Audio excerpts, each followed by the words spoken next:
নমস্কাৰ মিত্ৰসকল, YouTube channel অমৃতস্য পুত্ৰলৈ আপোনালোকক আকৌ এবাৰ স্বাগতম জনাইছোঁ। মিত্ৰসকল, আজি আচাৰ্য বৰিষ্ঠ শ্ৰী শ্ৰী স্বৰূপানন্দ পৰমহংসদেৱৰ প্ৰৱৰ্তিত অখণ্ড সাধনা বা জগন্মংগল সাধনাৰ বিষয়ে মই দুআষাৰ ক'ম। গুৰু ভ্ৰাতাসকলক মই প্ৰথমতে অনুৰোধ কৰিছোঁ, ভুল ভ্ৰান্তি হ'লে তেওঁলোকে যাতে ক্ষমাৰ দৃষ্টিৰে চায়। আৰু যিসকল গুৰু ভ্ৰাতাই ইতিমধ্যে মোৰ চেনেল ছাবস্ক্ৰাইব কৰা নাই, তেওঁলোকে যাতে লাল বটন দবাই অল অপশ্যন গ্ৰহণ কৰি বেল আইকন গ্ৰহণ কৰি মোৰ চেনেল ছাবস্ক্ৰাইব কৰি মোক যাতে সাহস হিম্মত বঢ়াই থাকে, এই প্ৰাৰ্থনা। ভাৰতৰ ধৰ্ম জগতৰ, অধ্যাত্ম জগতৰ দৰ্শনৰ, সনাতন দৰ্শনৰ ঐতিহাসিকতাৰ এক বিস্ময়কৰ অৱদান হৈছে শ্ৰী শ্ৰী স্বৰূপানন্দ পৰমহংসদেৱৰ জগন্মংগল অখণ্ড সাধনা। কাৰণ আদি বৈদিক যুগৰ পৰা একদম আদি শংকৰাচাৰ্যলৈকে, আদি শংকৰাচাৰ্যৰ পৰা ৰামকৃষ্ণ, বিবেকানন্দ, ঋষি অৰবিন্দ, অনিৰ্বাণ মহাৰাজ আদিৰ সাধনালৈকে, তাৰ উপৰিও ভাৰতৰ মাটিত লক্ষ কোটি যোগসিদ্ধ, জ্ঞানসিদ্ধ, তন্ত্ৰসিদ্ধ, প্ৰেমসিদ্ধ, নিষ্কাম কৰ্মসিদ্ধ মহাপুৰুষৰ জন্ম হৈছে। তেওঁলোকে যিবিলাক সাধনা প্ৰচাৰ কৰিছে, তাৰোপৰি নাথপন্থী, কবীৰপন্থী, গোৰক্ষপন্থী, ৰামায়ণপন্থী আদি কৌটি কৌটি বিভিন্ন পন্থৰ সাধকসকলে যি সাধনা প্ৰচাৰ কৰিছে, শৈৱ, শাক্ত, বৈষ্ণৱ, গাণপত্য, ব্ৰাহ্ম, সৌৰ, ৰামায়ণ, সনাতনী, অদ্বৈত বেদান্তী বা দ্বৈত বেদান্তী বা সনাতনী বেদান্তী বা অচিন্ত ভেদভেদবাদী বেদান্তী বা গৌৰাংগ মহাপ্ৰভুপন্থী মহাপুৰুষসকলে, বৈষ্ণৱ মহাপুৰুষসকলে যি সাধনা প্ৰচাৰ কৰিছে, সেই সকলো সাধনাৰ পিনে যদি আমি লক্ষ্য কৰোঁ, তাতে আমি দেখিম যে সেই সাধনাবিলাকৰ মাজত হয়তো কাম্য কৰ্মৰ প্ৰাধান্য আছে, অৰ্থাৎ মোক ধন দিয়া, বিষয় দিয়া, বৈভৱ দিয়া, মান দিয়া, যশ দিয়া, বৈকুণ্ঠ দিয়া, স্বৰ্গ দিয়া, কৈলাশ দিয়া, লোকান্তৰ দিয়া, হে ভগৱান মোৰ শত্ৰু বিনাশ কৰা, ইত্যাদি ইত্যাদি ইত্যাদি ইত্যাদি ইত্যাদি। এই হ'ল সকাম সাধনা। আৰু যিসকলে নিষ্কামভাৱে সাধনা কৰি আহিছে, তেওঁলোকে বিচাৰিছে শ্ৰী শ্ৰী হৰিৰ চৰণত ভক্তি, ৰতি, গতি, মতি। কিছুমানে বিচাৰিছে মুক্তি। যিসকল বৈদান্তিক, তেওঁলোকে বিচাৰিছে অদ্বৈত মুক্তি। আৰু দ্বৈতবাদীসকলে হয়তো বিচাৰিছে ভগৱত ধাম। অচিন্ত ভেদাভেদবাদী গৌৰাংগ মহাপ্ৰভুপন্থীসকলে বিচাৰিছে ভগৱত ধাম। কিছুমানে বিচাৰিছে লীলানন্দ, লীলাময় পৰম পুৰুষৰ লগত লীলাৰ পৰমানন্দত ডুবি থকা। কিছুমানে বিচাৰিছে স্বৰূপ অৱস্থা, স্বৰূপানন্দ। কিছুমানে বিচাৰিছে ব্ৰহ্মলীন বা ব্ৰহ্ম নিৰ্বাণ অৱস্থা, পৰামুক্তি, মহামুক্তিৰ অৱস্থা। অধিকাংশ মহাপুৰুষৰে জীৱনত আমি দেখিছোঁ, তেওঁলোকে প্ৰচাৰ কৰিছে যি সাধনা, সেই সাধনাৰ ফল বা যি উপাসনা কৰিব লাগে, সেই উপাসনাৰ ফল ঈশ্বৰৰ তৃপ্তাৰ্থে, আৰাধ্যজনৰ সুখাৰ্থে, তৃপ্তাৰ্থে সমৰ্পণ কৰা হয়। ৰামায়ণপন্থীসকলে ৰামৰ তৃপ্তাৰ্থে, কৃষ্ণ ভক্তসকলে কৃষ্ণৰ প্ৰীত্যাৰ্থে, কালী ভক্তসকলে কালীৰ প্ৰীত্যাৰ্থে, গণেশ ভক্তসকলে গণেশৰ প্ৰীত্যাৰ্থে, হনুমান সাধকসকলে হনুমানৰ প্ৰীত্যাৰ্থে, গায়ত্ৰী সাধকসকলে গায়ত্ৰীৰ প্ৰীত্যাৰ্থে জপ ফল সমৰ্পণ কৰে বা তেওঁলোকৰ সাধন ফল সমৰ্পণ কৰে। কিন্তু অখণ্ড সাধনা বা জগন্মংগল সাধনা শব্দটো ভাৰতীয় ইতিহাসত, ধৰ্মজগতৰ ইতিহাসত, আনকি ভাৰতৰ অভিধানতো এটা অভিনৱ আৰু পৰম বিস্ময়কৰ শব্দ, পৰম অভিনৱ, পৰম নতুন শব্দ, যিটো শব্দ আচলতে কোনো কল্পনাও কৰা নাছিল। কাৰণ জগন্মংগল সাধনাৰ বিশেষত্ব এইটোৱে যে ইয়াতে আমি একোৱে প্ৰাৰ্থনা কৰিব নালাগে। ধন দিয়া, বিষয় দিয়া, বৈভৱ দিয়া, ৰূপ দিয়া, যৌৱন দিয়া, মুক্তি দিয়া, ত্ৰিতাপ জালাৰ পৰা মুক্তি দিয়া, বৈকুণ্ঠ দিয়া, কৈলাশ দিয়া বা সাৰূপ্য, শালক্য, সাযুজ্য আদি ব্ৰহ্মময় মুক্তি দিয়া, একো প্ৰাৰ্থনা কৰিব নালাগে। বা মোৰ শৰীৰৰ ব্যাধি দূৰ কৰি দিয়া, দৈহিক দৈবিক ভৌতিক কষ্ট পীড়াবিলাক দূৰ কৰি দিয়া, মোৰ ছোৱালীৰ বিয়া হওক, ল'ৰাৰ চাকৰি হওক, অনন্ত অনন্ত কোটি একো প্ৰাৰ্থনা আমি কৰিব নালাগে। অসংখ্য নতুন গুৰু ভাইসকলৰ অন্তৰত নিশ্চয় এই প্ৰশ্নটো থাকিব পাৰে, থকাটো স্বাভাৱিক। বা আমাৰ যিসকল প্ৰবীণ গুৰু ভাই, তেওঁলোকৰ অন্তৰতো বহুতৰে অন্তৰত এই প্ৰশ্নটো থকাটো একেবাৰে সম্ভৱ যে জগন্মংগল সংকল্প যদি আমাৰ উপাসনাৰ আৰম্ভণিতে যদি আমি জগন্মংগল সংকল্প কৰোঁ, মোৰ তন মন ধন সমস্ত জগতৰ মংগলত সমৰ্পিত হওক, মোৰ ৰস ৰক্ত মাংস মেদ অস্থি মজ্জা শুক্ৰ ব্ৰহ্ম বীৰ্য, এই সপ্ত ধাতু জগতৰ মংগলত সমৰ্পিত হৈছে। মোৰ শৰীৰ মন বুদ্ধি প্ৰাণ চিত্ত অহং সমস্ত জগতৰ মংগলত পূৰ্ণাহুতি হৈছে। মই জগন্মংগলকাৰী হৈছোঁ। ওম জগন্মংগল হং ভৱামী, মই জগতৰ মংগলকাৰী হৈছোঁ। আৰম্ভণিতে এই জগন্মংগল সংকল্প আমাৰ আছে।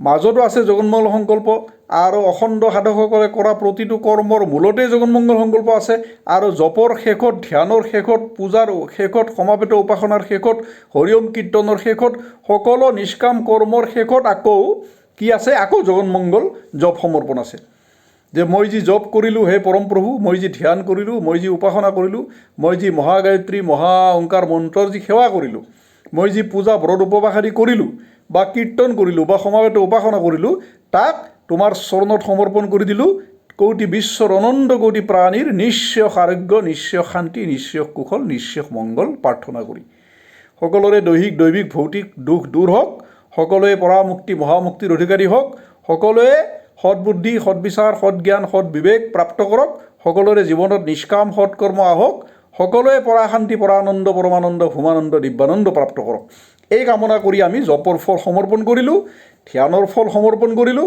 সমাবেত উপাসনা হৰিওম কীৰ্তন আদি যত যিমান নিষ্কাম কৰ্ম অখণ্ডৰ জীৱনত যিমান নিষ্কাম কৰ্ম আছে অখণ্ডই ব্যক্তিগতভাৱে কৰক বা সামূহিকভাৱে কৰক যিমান নিষ্কাম কৰ্ম আছে কোদাল মাৰাৰ পৰা আদি কৰি শ্বাস প্ৰশ্বাসত নাম জপ কৰাৰ পৰা মালা জপ কৰাৰ পৰা গায়ত্ৰী জপ কৰাৰ পৰা সকলো কৰ্মফল অখণ্ডই এই জগন্মংগল সংকল্প আৰম্ভণিত থাকিব অন্তত থাকিব জগন্মংগল সমৰ্পণ তে নিশ্চয় এই প্ৰশ্নটো থাকিব প্ৰবীণ গুৰু ভাইসকলৰ মাজতো বহুতৰে থাকিব পাৰে থকাটো স্বাভাৱিক যে যদি জগন্মংগল সংকল্প থাকে তেতিয়া আমাৰ কামনাবিলাক কেনেকৈ পূৰ্ণ হ'ব আমাৰতো ল'ৰাক চাকৰি লাগিবই ছোৱালীক বিয়া দিবই লাগিব তাকো দিব লাগিব কুবেৰৰ ঘৰত আজিকালি সকলোৰে ধান্দা এটাই ছোৱালীক কুবেৰৰ ঘৰত পঠোৱা ল'ৰাক ইঞ্জিনিয়াৰ ডাক্তৰ হাকিম উকিল IAS IPS বনোৱা চবৰে মাথাত এটাই চিন্তা দ্বিতীয় চিন্তা কাৰো নাই আজিকালি তে এইবিলাক কেনেকৈ হ'ব দেহাত দুৰ্যয় বেমাৰ আছে সংসাৰত অনন্ত কৰি অশান্তি আছে কেনেকৈ দূৰ হ'ব সকলোকে ধন ঐশ্বৰ্য লাগে আজিকালি সকলোকে সমৃদ্ধি লাগে সুখ লাগে সম্পদ লাগে নাম যশ খ্যাতি মান সন্মান সকলোকে লাগে এইবিলাক আমি ক'ৰ পৰা পাম আমাৰ দেহৰ দুখ মনৰ দুখ সাংসাৰিক দুখ স্বামী স্ত্ৰীৰ কণ্ডল অন্যান্য শোক সন্তাপ বা অন্যান্য সমস্যাবিলাক কেনেকৈ দূৰ হ'ব শাৰীৰিক মানসিক আধ্যাত্মিক সৰ্বাংগীন কুশল কেনেকৈ হ'ব এই প্ৰশ্নটো নিশ্চয় থকাটো স্বাভাৱিক কাৰণ জগতৰ মংগল হ'ল জগতৰ সকলোৰে যদি মংগল হৈ যায় মই তাতে মোৰ কি হ'ল মোৰতো ব্যক্তিগতভাৱেতো মোৰ একোৱেই নহ'ল মইতো ব্যক্তিগতভাৱে পৰম পিতা বাবামণিৰ চৰণত একোৱেই ভিক্ষা কৰা নহ'ল তে এই প্ৰশ্নটোৰ উত্তৰ একেবাৰে সহজ মিত্ৰসকল চাওক প্ৰকৃতিৰ অটল বিধান যে আমি প্ৰকৃতিক যি দিওঁ প্ৰকৃতিয়ে আমাক সহস্ৰ গুণ ফিৰাই দিয়ে সেইটো প্ৰকৃতিৰ অটল বিধান বিশ্বৰ ভিন্ন ভিন্ন অসংখ্য লক্ষ কোটি এনেকুৱা উদাহৰণ আছে যিসকলে নিজৰ স্বাৰ্থক তুচ্ছ কৰি প্ৰকৃতিক সেৱা কৰিছে যজ্ঞৰ মাধ্যমত নামৰ মাধ্যমত জপৰ মাধ্যমত তপৰ মাধ্যমত বা মানৱতাবাদী কৰ্মৰ মাধ্যমত গো সেৱাৰ মাধ্যমত যিকোনো নিষ্কাম সেৱাৰ মাধ্যমত যিকোনো ব্ৰহ্মকৰ্মৰ মাধ্যমত যোনে প্ৰকৃতিক পোষণ কৰিছে প্ৰকৃতিয়ে সেই ব্যক্তিক আৰু সহস্ৰ গুণ লক্ষ গুণ পোষণ কৰে সেইটো প্ৰকৃতিৰ তাগৰা বিধান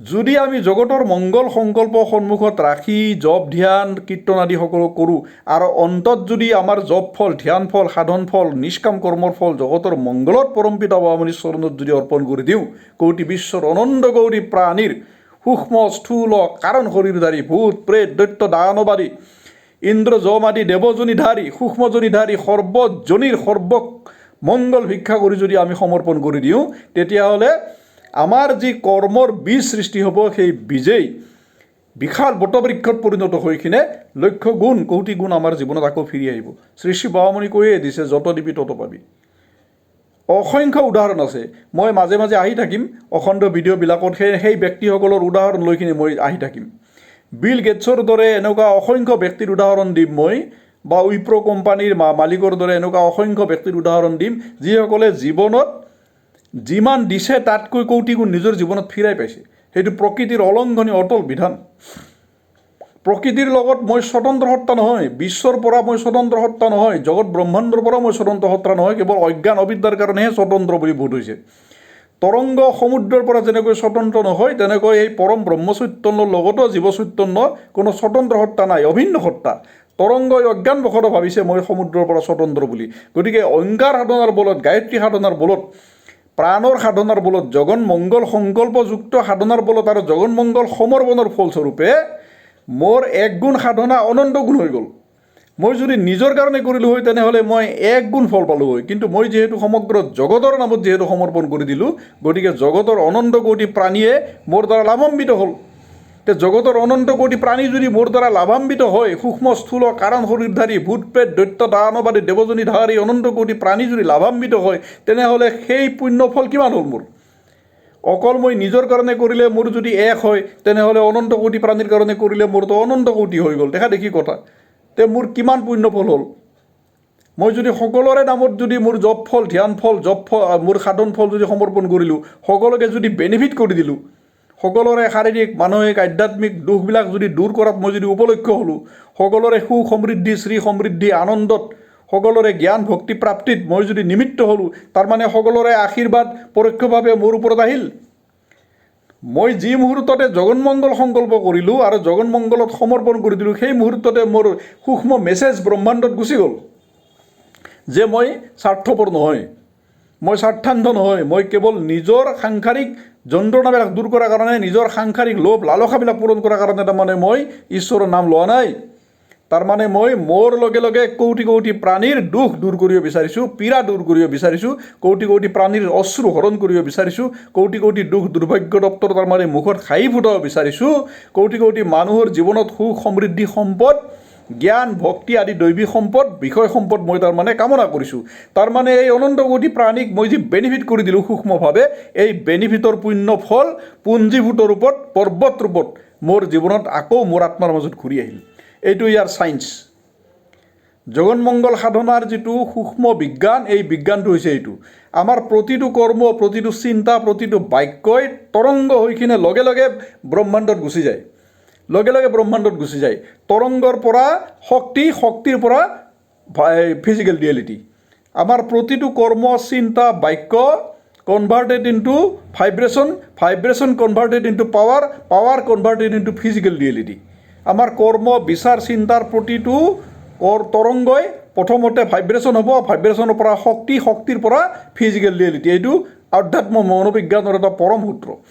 তে যদি মই জগন্মংগল সংকল্প কৰি থাকোঁ দিনে ৰাতি, শ্ৰী শ্ৰী বাবামণি আমাক এইটোৱে কৈছে, দিনে ৰাতি তুমি জগন্মংগল সংকল্প কৰা, প্ৰতিটো সৎকৰ্ম জগতৰ মংগলত তুমি সমৰ্পণ কৰা। কেৱল তোমাৰ ইষ্ট আৰাধনাৰ ফলেই নহয়, তোমাৰ প্ৰতিটো সৎকৰ্মৰ ফল। তে যদি মোৰ প্ৰতিটো ইষ্ট আৰাধনা, প্ৰতিটো নিষ্কাম কৰ্মৰ ফল যদি জগন্মংগলত যদি মই পৰম পিতাৰ চৰণত অৰ্পণ কৰি দিব পাৰোঁ, তাৰ অৰ্থটো কি? তাৰ অৰ্থ এইটো যে মোৰ প্ৰতি মুহূৰ্ততে যি দিব্য তৰংগ সৃষ্টি হৈ আছে, সেই তৰংগ শক্তিত ৰূপান্তৰিত হৈছে, শক্তি ফিজিকেল ৰিয়েলিটি। ফিজিকেল ৰিয়েলিটি কি হ'ব? সুখ সৌভাগ্য সম্পদ আৰোগ্য শান্তি জ্ঞান ভক্তি ব্ৰহ্মানন্দ ভূমানন্দ অনন্ত কোটি। আৰু যদি মই বেয়া চিন্তা বেয়া কৰ্মত লিপ্ত হওঁ, তাৰ পৰা যি ভাইব্ৰেশ্যন হ'ব সেইটো তামসিক ভাইব্ৰেশ্যন, তামসিক ভাইব্ৰেশ্যন কনভাৰ্টেড ইনটু তামসিক শক্তি, তামসিক শক্তি কনভাৰ্টেড ইনটু তামসিক ফিজিকেল ৰিয়েলিটি। অনন্ত কোটি দুখ দুৰ্ভাগ্য দুশ্চিন্তা দুৰাৰোগ্য ব্যাধি অসুখ অশান্তি জ্বালা যন্ত্ৰণা ইহকাল পৰকাল বৰবাদী আহিব তাৰ পৰিণামস্বৰূপে। তে জগন্মংগল সংকল্প পৰম বিজ্ঞান। ইয়াত কৰি ডাঙৰ বিজ্ঞান অনন্ত কোটি ব্ৰহ্মাণ্ডৰ সাধন জগতত একোৱেই নাই। পৰম পিতা বাবামণি আমাক এনেকুৱা টেকনিক দি থৈ গৈছে, এনেকুৱা কৌশল দি থৈ গৈছে, যি কৌশলৰ বলত আমি ঈশ্বৰক একো নোখোজা কৰিয়ে ঈশ্বৰৰ ৰাজ্যৰ অনন্ত কোটি দৈৱিক সম্পদ, অনন্ত কোটি ঐহিক সম্পদ, অনন্ত কোটি শ্ৰী সমৃদ্ধি, অনন্ত কোটি শান্তি সুখ আনন্দ, অনন্ত কোটি সুখ সৌভাগ্য আমি নিজৰ জীৱনত আত্মসাৎ কৰিব পাৰোঁ। আমি নোখোজা স্বত্তেও আমাক ব্ৰহ্মাণ্ডই সকলো দিব, বিশ্ব ব্ৰহ্মাণ্ডই সকলো দিব। কাৰণ আমাৰ কৰ্মই বিশ্ব ব্ৰহ্মাণ্ডৰ সূক্ষ্ম স্থূল কাৰণ শৰীৰধাৰী সকলোৰে নিশ্চয় কুশলৰ কাৰণ হৈছে। বেনিফিট কৰি দিছোঁ ইনডাইৰেক্টলি, নিজে নাজানা কৰিয়ে অনন্ত কোটি প্ৰাণীৰ যদি মই বেনিফিট কৰি আছোঁ, তে অনন্ত কোটি প্ৰাণীৰ আশীৰ্বাদ শুভেচ্ছা দিব্য তৰংগ অট'মেটিক সূক্ষ্মৰূপে অদৃশ্যৰূপে মোৰ একাউণ্টত আহি আছে। তে মোৰ একাউণ্টত যদি অনন্ত কোটি প্ৰাণীৰ আশীৰ্বাদ আহি আছে, তেনেহ'লে মই মালামাল হৈ গ'লোঁ। তে এইটোৱে জগন্মংগল সংকল্পৰ, এইটোৱে জগন্মংগল সাধনাৰ, এইটোৱে ছায়েন্স। ইয়াত কৰি শ্ৰেষ্ঠতম সাধনা কোটি ব্ৰহ্মাণ্ডৰ একোৱেই নাই। তে মিত্ৰসকল নিশ্চয় লাইক কৰি দিব, শ্বেয়াৰ কৰি দিব আৰু নতুনসকলে ছাবস্ক্ৰাইব কৰি দিব। ধন্যবাদ।